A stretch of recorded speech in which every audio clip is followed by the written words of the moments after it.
Welcome to The Absurdist. I'm Sarah Painter, a journalist in New Jersey. And I'm Hattie Eshelman, an artist and metalsmith in Central Virginia.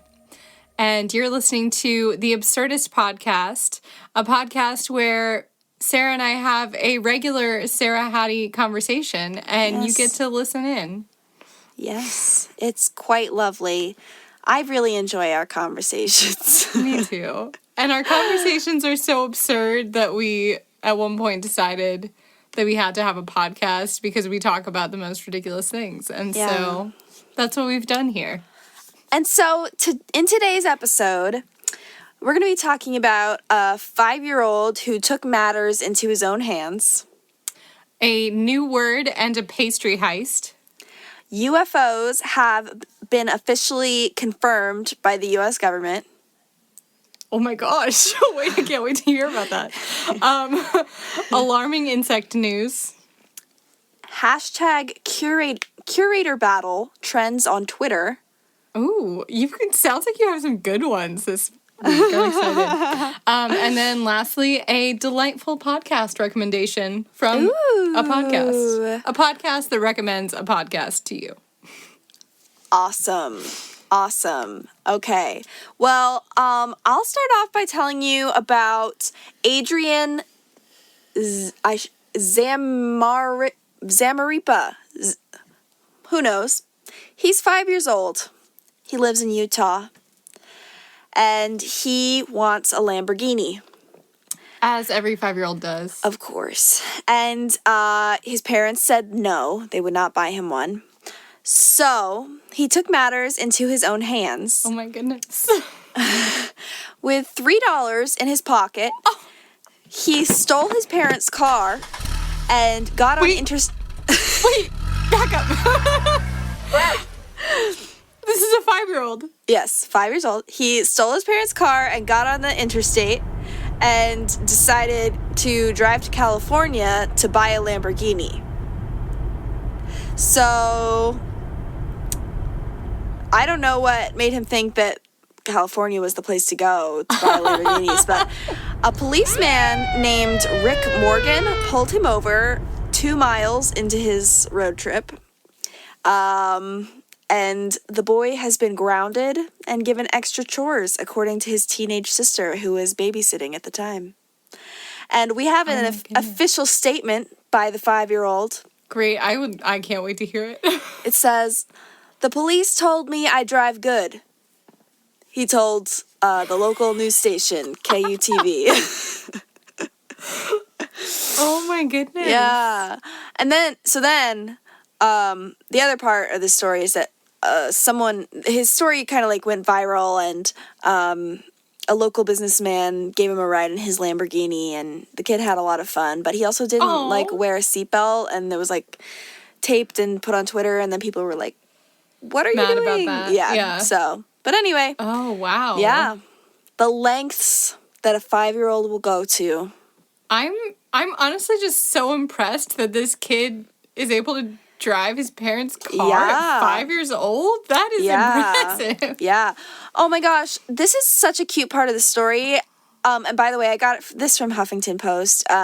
But he actually, he was sitting right up on the front of the seat to be able to reach the pedals. Mm-hmm. And when the policeman pulled him over, he didn't know how to put the car in park, so he was just holding down the brake pedal with his foot the whole time the policeman was talking to him. I don't know why I thought that was funny. But that is so cute. Yeah. Oh, I love that. Mm-hmm. I also love that he took his $3. I know. Try and buy a Lamborghini. Oh my gosh. Yes. It's so great. It's like the paperclip game. He can buy something for $3 and then trade that something for something slightly bigger or better. And then eventually he can trade whatever he's gotten for a Lamborghini. Oh my gosh. He's got a good start. I think if he starts now, by the time he's legally allowed to drive, he could probably have a Lamborghini. Oh, definitely. Definitely. For sure. He just has to be disciplined about saving and, keep that optimism. Yeah. And then head to California and get yourself a Lamborghini. Yeah. where all the Lamborghinis grow, and there are Lamborghini trees. Their natural habitat. Wow. Yeah. Incredible. It's beautiful. Wow. Nature is healing. We are the virus. Okay, Hattie, I'm interested to hear your story. Yes. Do you want to learn a new word that you do. already know? I don't know. So, welcome again to Hattie's Etymology Corner. Yes. Woo! Where we learn about words and talk about them. So, I have a word that I stumbled across in my wanderings, and the word is pareidolia. Ooh. Are you familiar? No. So, pareidolia is... Are you looking it up? No, I'm not. Oh, okay. It's a word that basically means the fact that we tend to see faces where there aren't faces. So, like, yeah. So, like, wood grain patterns and very... Like, you just... Like, a rose might look like a skull or something. Oh, my gosh. There's a word for that. It's called pareidolia. Because that's, like, such a, like, psychological... like fact, you know? Yeah. Like our brains create meaning where there is no meaning. Exactly. And that like manifests with faces. Mm-hmm. Exactly. It's amazing. Our brains look for patterns. And actually what you just said is exactly so there's pareidolia, and then pareidolia is like a more specific version of the word apophenia. Okay. Which I'm familiar with that word because of the They Might Be Giants song of the same name. But apophenia is, as you said, it's like our brain's tendency to create patterns when there are none. Yeah. But pareidolia is more specifically doing that when it comes to like seeing faces where there are none. So I was reading about this, and they had a list of like some famous instances of pareidolia. And like where you see like Jesus' face in the bread or something. Yes, exactly. Yeah. But it'll be like a specific piece of toast that someone toasted, and it has Jesus' face on it, and everyone's like, "Oh my gosh, this man in Kansas toasted some bread, and it looks like Jesus." That's not a real example, but I know that was a thing. Yeah. There was toast with Jesus' face on it, but it wasn't. I don't know who found it. Yeah. But the one that I found particularly worth discussing, because I found it very funny, there was a cinnamon bun bearing the likeness of Mother Teresa that was found in a coffee shop in Belmont, Tennessee. Wow. It was found. There were... discovered, encountered. Amazing. Yeah. So this happened, this cinnamon bun that looked like Mother Teresa came into being, was baked, in 1996. And there are several accounts of, like, I found conflicting accounts of who recognized that it looked like Mother Teresa. Like, one particularly, I don't know, one more intense account was that a customer was just about to bite into it before they suddenly realized that it looked like Mother Teresa. Oh my gosh, close call. Yes, exactly. They were like, oh my gosh, I almost ate Mother Teresa. And then another account just said that, like, the workers saw it and said that it looked like Mother Teresa. Anyways, so... Not only was there a cinnamon bun that looked like Mother Teresa, allegedly, and we can put a picture of it because I don't super see it. Like, you can kind of see it if you put them next to each other, but I don't know. I can send it to you. Okay, yes. I'm excited. But not only did they find this cinnamon bun, but they then, like, shellacked it. They put this, like, plastic... Oh, okay. Yeah, it's like a plastic casing. And so they put a plastic shellac on it to preserve it. And then they put it on display in the cafe, like, behind glass, so that everyone could see it. And it was on display for, like, 10 years. And then, Whoa. I know. It's crazy. So they had it on display for like 10 years. And then in 2007, on Christmas Day, somebody broke into the cafe and stole the cinnamon bun that looked like Mother Teresa. Goodness. Who would do such a thing? It was a great pastry heist. Wow. Of stealing, and they started calling it the nun bun because Mother Teresa reached out and was like, please don't affiliate me with with the image of this pastry. Oh my gosh. But yeah, and so someone broke in and stole it on Christmas Day, Wow. which I'm just like, I really want to know, like, the motivation, like, I know. because I feel like it would have to be a really religious person, or I don't know, like, why else would you be so enthused? But then, like, why would you steal something if you were so, I don't know. Because the shop owner, the person who owned the cafe, had a theory, because he was interviewed by the press, and he thought that it was stolen with the purpose of destroying it. Oh. That someone wanted to destroy it. And he seemed so certain. But Maybe it was a competitor. I don't know. I feel like from reading it, I got the sense that he thought that it was like a religious fanatic, kind of like you said, or someone who was like very angry. It was like, this is an idol. Maybe. Yeah, maybe something like that. Or maybe also just like thinking that it's blasphemous. Yeah, right. But then it would be more blasphemous to burn it. I don't really know, but so he thought that it was stolen for the purpose of destroying it. But I also would love to think that, like, someone has this in a secret private collection somewhere. Yes. Like, I want to know what happened, but I also enjoy wondering about all of the things. Yes. But it was clearly, like, a very specifically pointed heist, because in the report there was also a jar full of tip money sitting right there on the counter. Aha. None of the tip money was taken. They just broke the glass, stole the Mother Teresa bun, or the nun bun, stole the nun bun, and that was that on Christmas Day in 2007. Wow. Thank you for sharing. So, I actually, famous instances of pareidolia. Yeah, I actually have a friend who claims that Mother Teresa healed. She had like a really terrible childhood illness that was like really bad, and she says that Mother Teresa healed her. Wow. Yeah. That's so cool. Fun fact.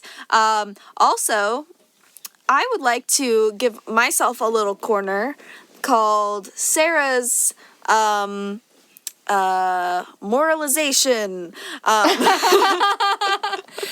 Listeners, you can't see this, but Sarah and I are on FaceTime, and she just raised her arms above her head, and I thought it was delightful. But side thing, listeners, you have probably just heard some squeaking, some barking. My dog has been moving around, so apologies for that. But here's my thing with what was that word again? Moralization? No, your word. Pareidolia. But what's the bigger the umbrella term? Apophenia. Okay, apophenia is the source of so much of unnecessary pain in life. If you can figure out a way to stop, like, your brain is lying to you. There are not patterns everywhere. And especially for intuitives like you and me. Yeah. I spent so much of my life being like, I'd get super angry and be like, this is just like that time when I was in second grade and I was rejected, and it's like, no, it's not like that. This is a different person, a different circumstance, I just challenge our listeners to try it this week when your brain jumps to like, oh, this is just like men always treat me this way or something like that. No, they don't. This is a different person, a different circumstance, like you have to stop jumping to conclusions based on past hurts, and that's, so anyway, that's my plug for living life healthy. Yes. Yes. That's so good. Yeah. What a good reminder. Thank you. And Wow. an equally important topic. UFOs have officially been confirmed by the US government. Okay, I cannot wait. Yeah, I thought about like altering my headline because truly it's a little bit unenthusing. Maybe I just don't get it, but on Twitter, end of April, was seeing a bunch of people like, oh my gosh, news about like the US government confirmed UFOs, and like the news is being completely buried because of coronavirus stuff, and like nobody even like is caring about this. So I was like, okay, mental note, I'm gonna check back on this for the Absurdist. Yeah. I checked, and what happened was the Pentagon released 3 videos of unidentified flying objects on April 29th. And I'm going to send you like a little bit of one of the videos. Okay. I just saw the Mother Teresa. That does look like her. You think it does? Yeah. Okay. Like a cartoon of her. Yeah. Yeah, I see it. Okay, so I'm sending you the Twitter. So, basically, infrared cameras caught these UFOs, like, that look like you would imagine a UFO to look like with the discs and the little ball in the middle. And, yeah, and so these videos had actually been leaked in 2017. What? But the Department of Defense decided to officially release them to, quote, clear up any misconceptions by the public on whether or not the footage that has been circulating was real. So wait, they wanted to clear up misconceptions and clarify the fact that it was real? Yes. Why would they want to do that? I don't know. That's surprising and a little shocking to me. Yeah. And so if you watch the videos, there's like these little like spaceships or something like flying around on an infrared camera, and in one of the videos you can hear service members being like, oh my gosh, it's so fast. And the thing about them that makes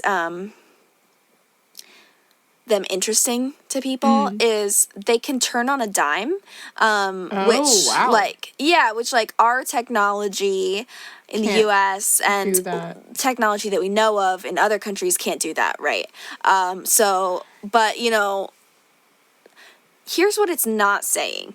It's not saying that there's definitely aliens. Right. Yeah, but they are saying there's a technology out there that is more advanced than we know how to make, and we don't know who made it. Whoa. Yeah. So that's what's been going on at the DOD. Wow. Yeah, the Department of Defense. That's crazy. Mm-hmm. My brain doesn't even know what to do with that. Yeah, what do you think? Oh, and this story was from CNN, by the way. Okay, yeah.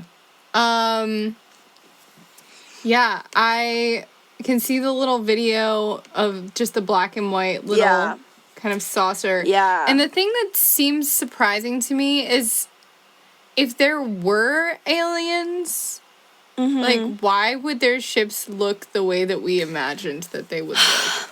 Did we imagine it that way before people started seeing UFOs in the desert, or that's a good question. Okay, maybe not. Yeah. Yeah, maybe this is just something that's been going on for a lot longer than anyone really, like, recognizes. I don't know.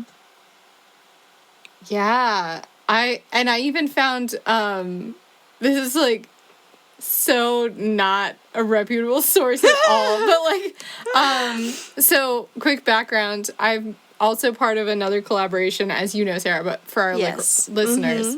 I'm part of another collaboration called the Breakfast Journals. Everybody check it out. Yeah, it's so fun. My friend Ashley and I make these little journals and collage in them, and we're up to, at this time of recording, we have volume 14 in the works. They are super cool. Yeah, they're really fun. And so for volume 10, one of the things we did, we were in a show with several other artists, and we had everyone else that was in that show send us material for the journal. And just like paper or like trash or literally anything for us to collage into volume 10, which was really fun because then volume 10 was this really interesting like concentration of all of these different artists and their whatever was like lying around their studio floor. It was great. But one of the things that I got was like some pages ripped out of a paperback book that was like the kind of paperback book that you like pick up for free on like out on the street outside of a bookstore. Love it. And I think the title of the book was something like Gods Among Us or something. But then there were several pages ripped out, so I could read like bits and pieces of the book. The premise being that there are like cave paintings, allegedly, that seem to suggest visitors from outer space or like aliens, and like cave paintings of like guys with helmets and like little antenna.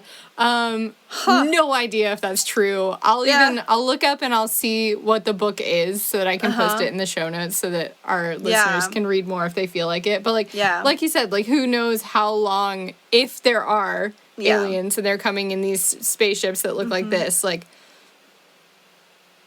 who's to say? And that's such a good question of like, did we actually imagine the shape like this, or is that actually how they are? And we've just been seeing them, but we don't believe that we've been seeing them. That is so strange. But the stopping on a dime, the turning around, that's fascinating. Or what? There's just like some, have you ever seen Black Panther?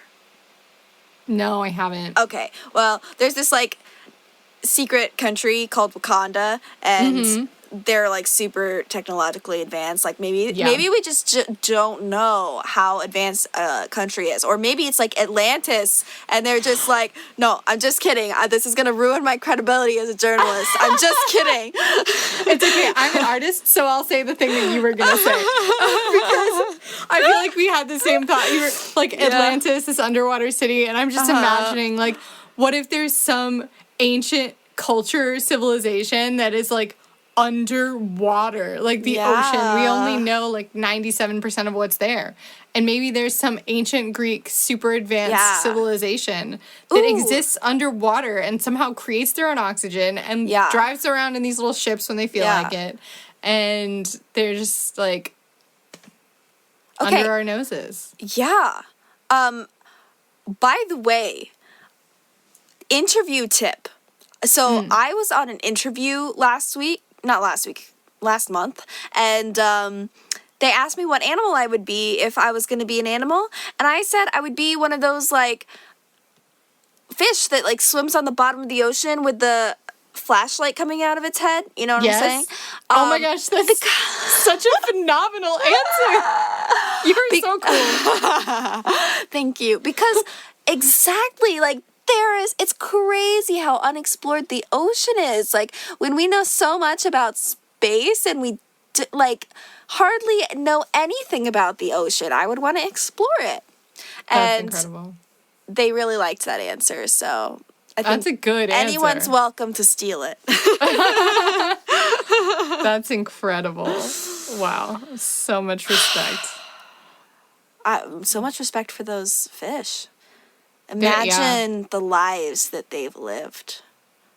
I know. It's probably very, very cold, but maybe they don't feel cold.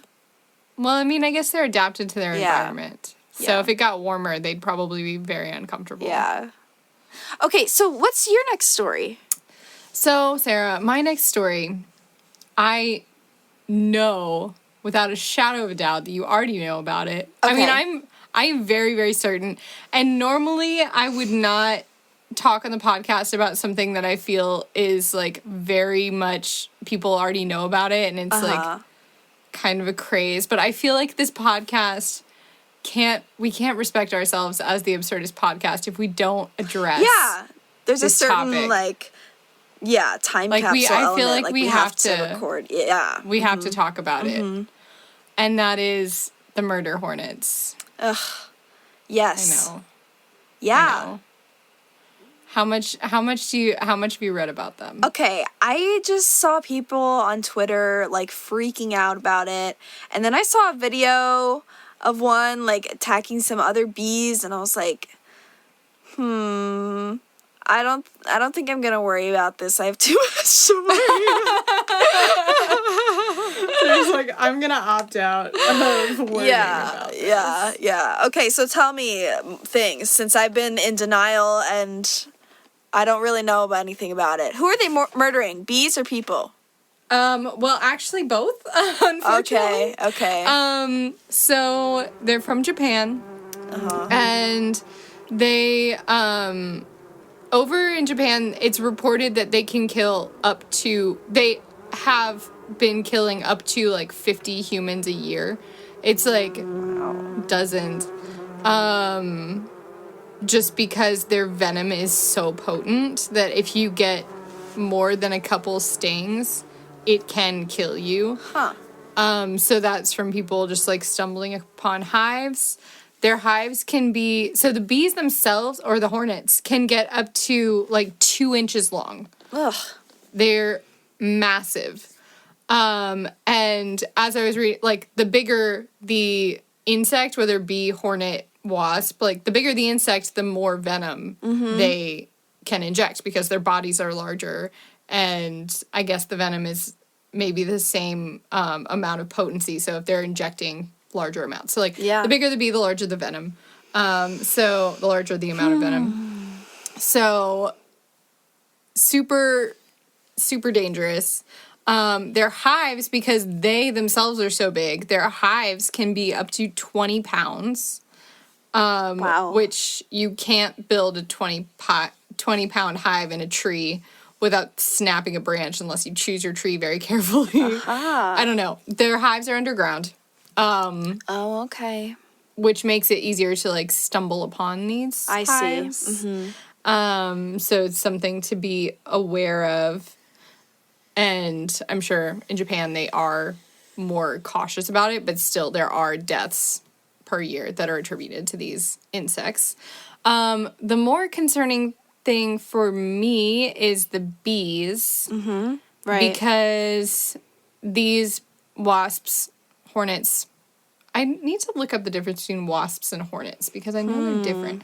Anyways, they prey on bees. They are meat eaters, which in and of itself is a little terrifying. So they prey on bees and they snap their heads off to kill them.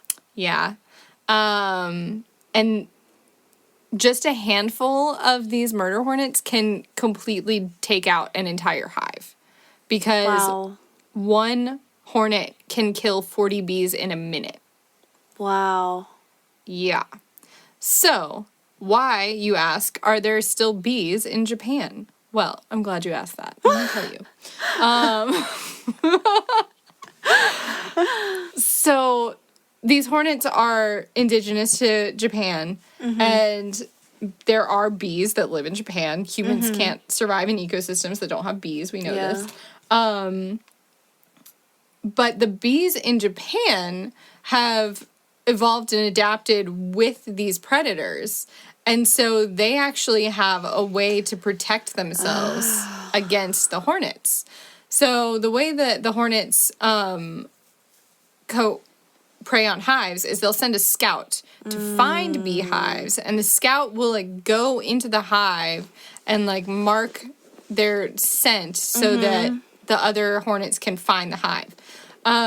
But so the Japanese bees let the scout come into their hive. But then once the scout is inside their hive, they surround it. Yes! This is what I saw a video of. You saw a video of it? Yes. Yeah. I like to call it the fluff ball attack. The fluff ball attack. Yes. Because it was kind of cute. I know. They just like gather together and they buzz, they like vibrate. Yeah. And they heat up the inside of this ball. And they heat it up to like over 115 degrees. Whoa. I didn't know that part. Yeah, so they like cook the hornet alive. Wow. Just with their bodies, just with their little bodies. And they can withstand that temperature. Wow.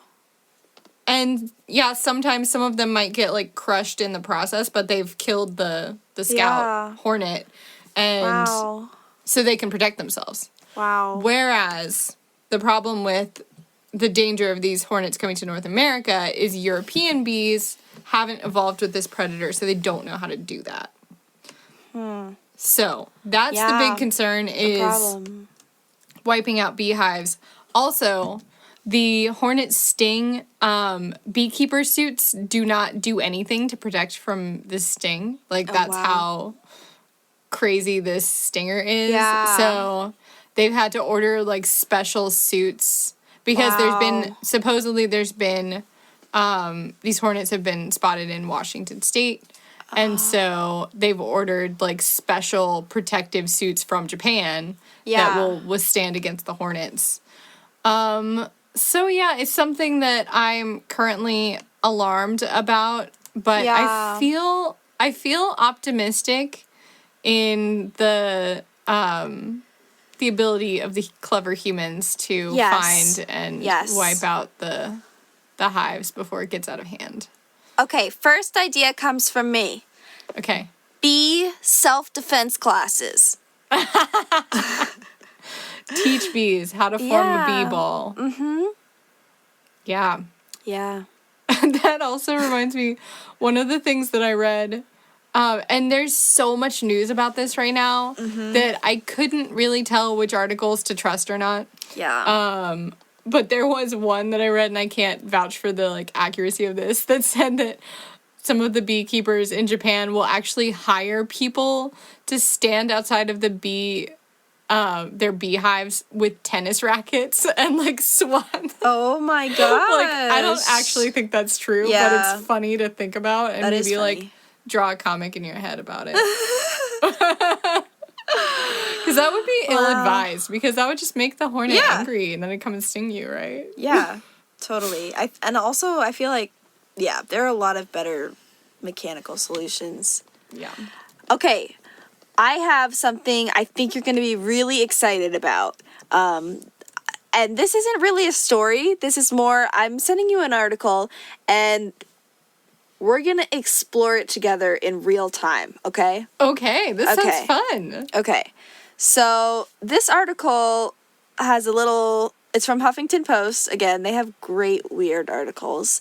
And it's called Try Not to Freak Out at this museum's creepy coronavirus lockdown challenge. The Yorkshire Museum in England tweeted out that it wanted, because museums are locked, like, they're shut down right now. Right. As are most things that aren't essential. And so a bunch of cultural enrichment institutions are innovating and posting, like, the Natural History Museum in New York, which is my favorite place in the world, is doing, like, virtual tours, that are, like, live. So they're like, we're going to do a live tour of the whatever section, and they're just trying to still, like, meet their mission of educating people. But the museums are doing something a little different. Yorkshire Museum asked for museum's creepiest objects. Oh. Yeah. I'm excited. So, if you look at the first tweet in the article, it's from the Yorkshire Museum. It says, "Museums assemble. It's time for #curator battle. Today's theme, chosen by you, is #creepiest object." So, oh my gosh. Their entry is a hair bun from the burial of a Roman lady with the jet pins in place. Wow. Do you see it? Are you on it? I do, yeah. I do see it. It's like matted hair with, like, hairpins in it. That's insane. Yeah. So Natural Sciences NMS, not sure where that is, tweeted a picture of what was supposed to be a taxidermied Oh mermaid. my gosh. It's terrifying. It is so terrifying. And they didn't give any context about, like, what this was, but Yeah. it's probably, I would guess, one of those. Didn't they used to make these for like road sideshows? You know? Yeah. Yeah. For sideshows and for like Wonder Commerce. Yeah. Was kind of the Wonder Commerce is like a cabinet of curiosities. Right. Exactly. Yeah. And it was kind of like the first museums back when there wasn't the internet, people couldn't see things, and so like, if an animal didn't live in your region, like, you had no reason to know that it existed. 'Cause right. someone could, like, show you a drawing.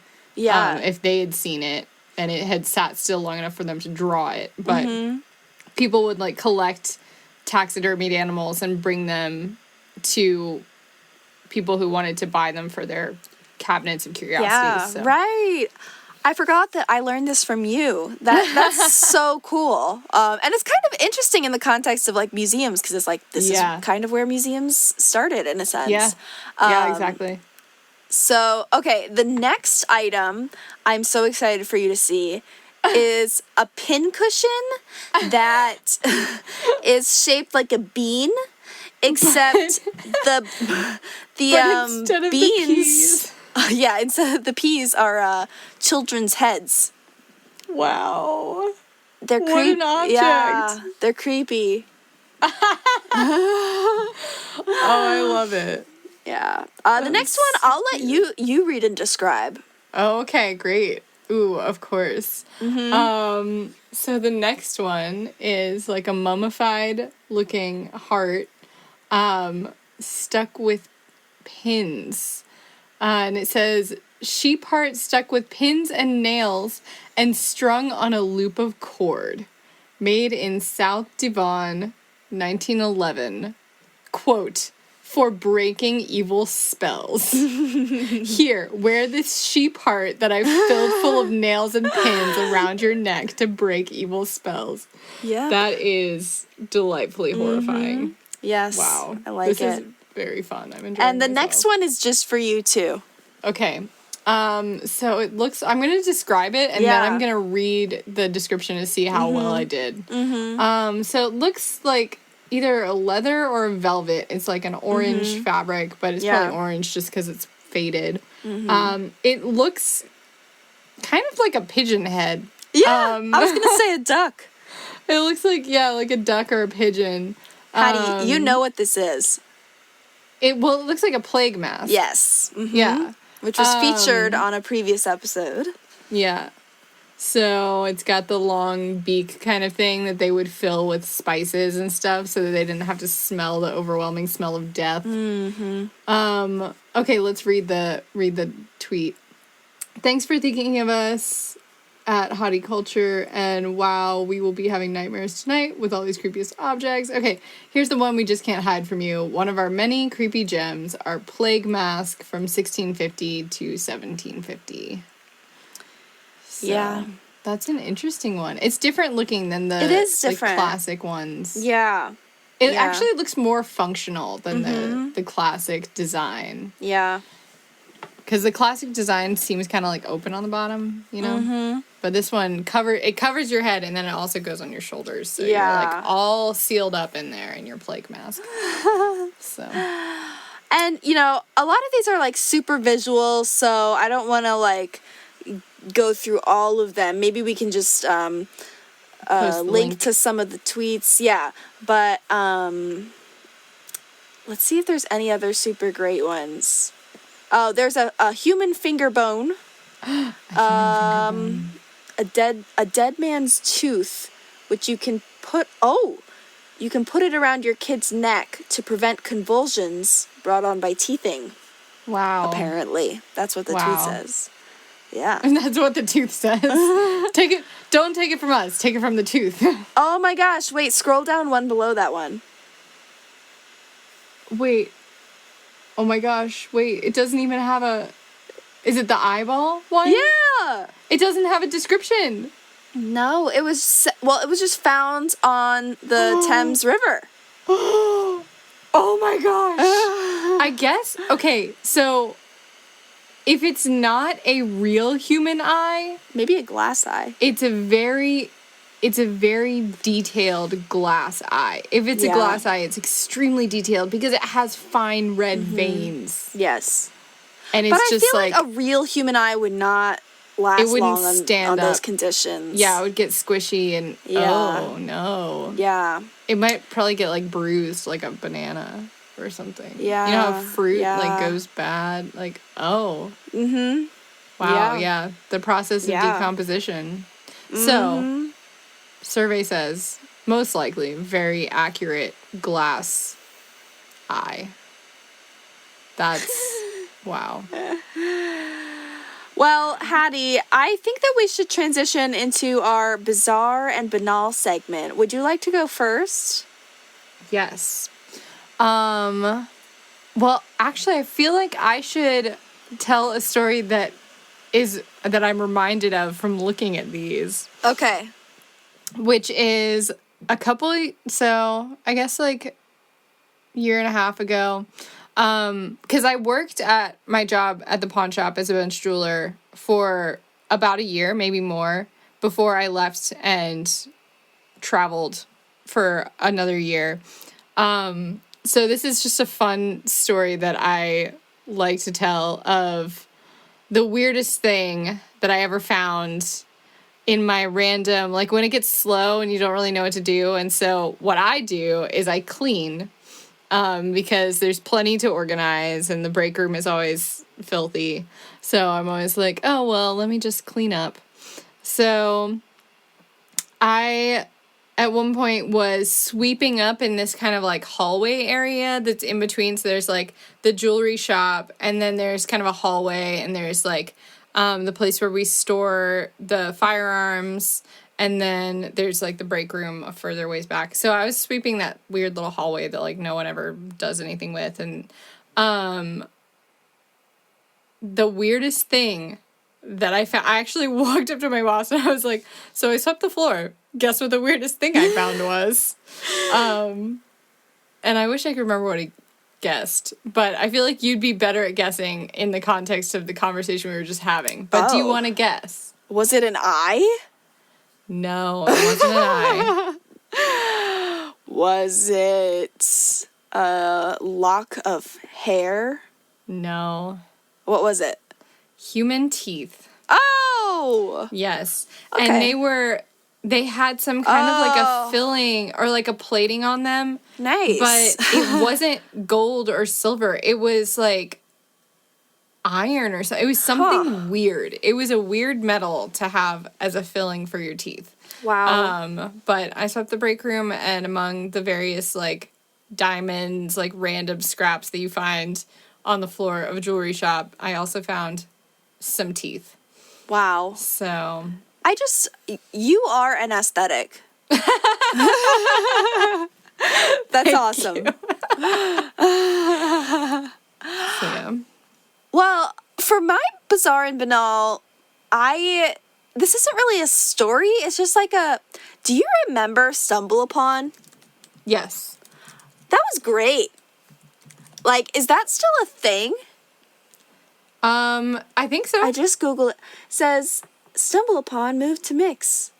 I don't know if it has to be an app or whatever, but I kind of feel like Pinterest is now, like, serves the same function to me as Stumble Upon used to, like, the next gen. Oh, because okay. I know that Pinterest is, like, supposed to be for, like, recipes and crafts and stuff, but the way you and I use it is, like, curation and exploration. Absolutely.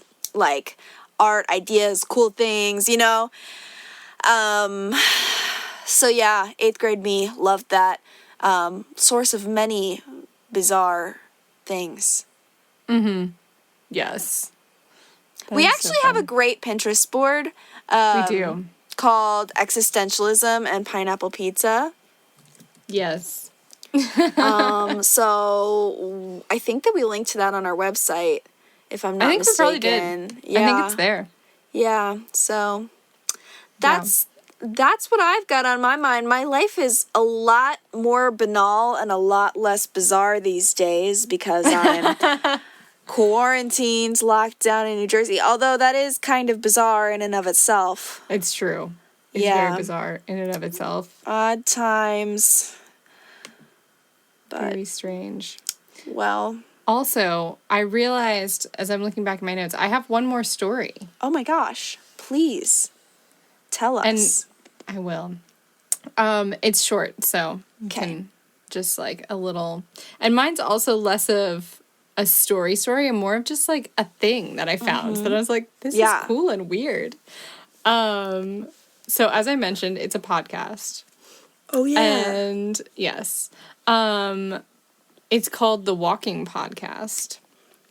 Ooh. And the thing that it says in the podcast description is, come along as acclaimed journalist and author John Mooallem takes a walk through the tranquil woodlands of the Pacific Northwest. No talking, just walking. What? Ambient, pleasing, unusual. Oh, I love it. So, of course, I listened to several of the episodes, and I'm totally planning on listening to more. It's literally just him walking. How long are they? They're like 45 minutes. Oh. Or however long the walk was. Huh. And so, like, at the beginning, he'll introduce the podcast and say who he is. And sometimes you can hear him, like, getting his keys. You can hear, like, the door shut. Huh. It's kind of nice. And then it's so nice. It's so delightful. Yeah. I wanted to put it as one of my stories as kind of, like, an antidote to the terror of the murder hornets. Of, like, something that's just nice. Yes. We need that. Yes, absolutely.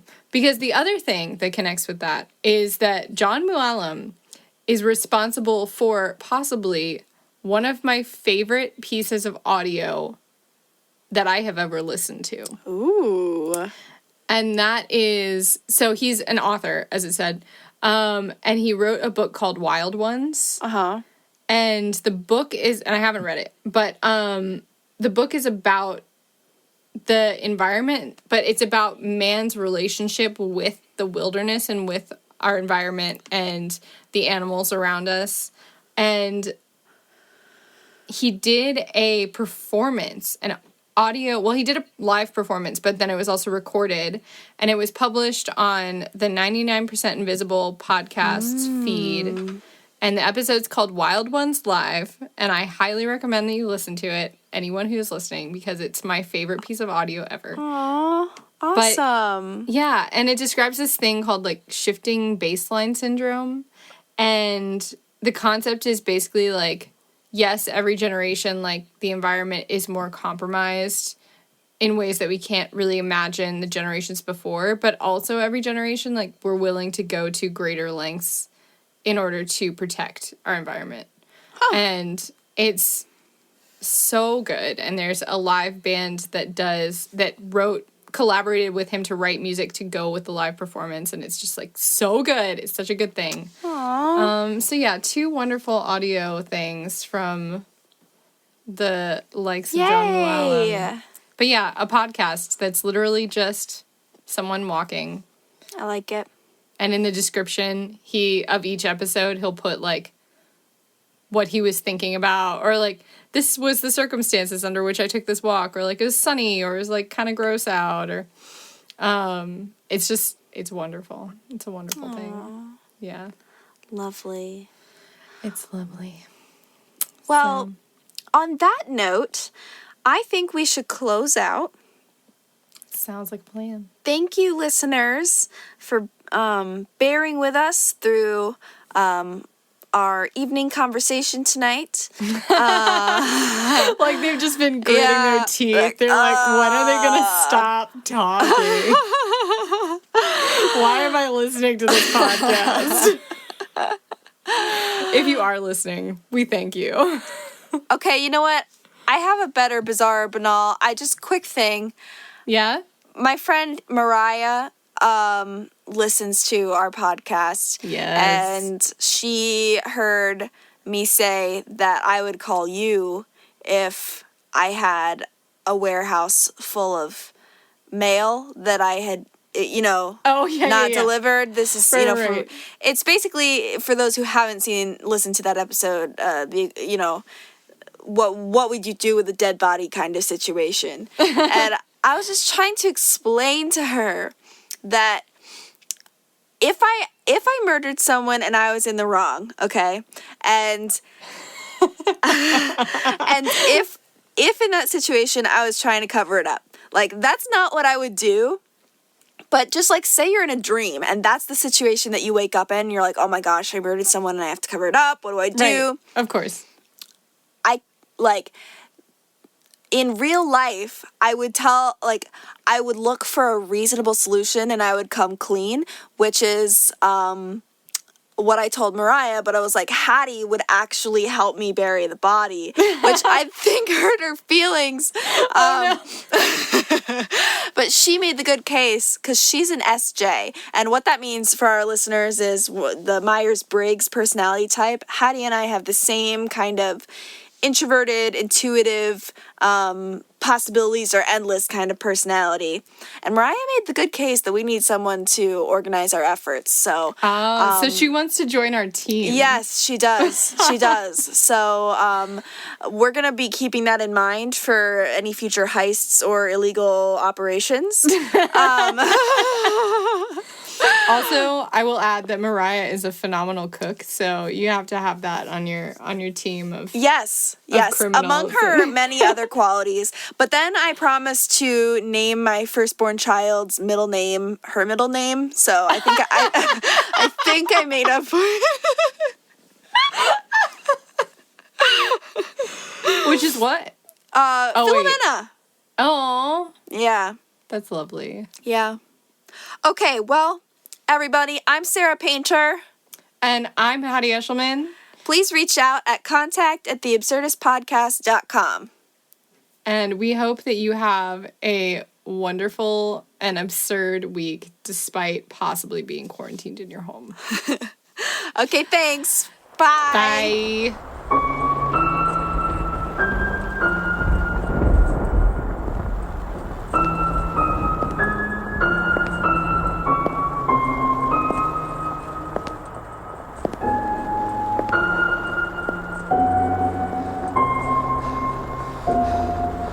The Absurdist.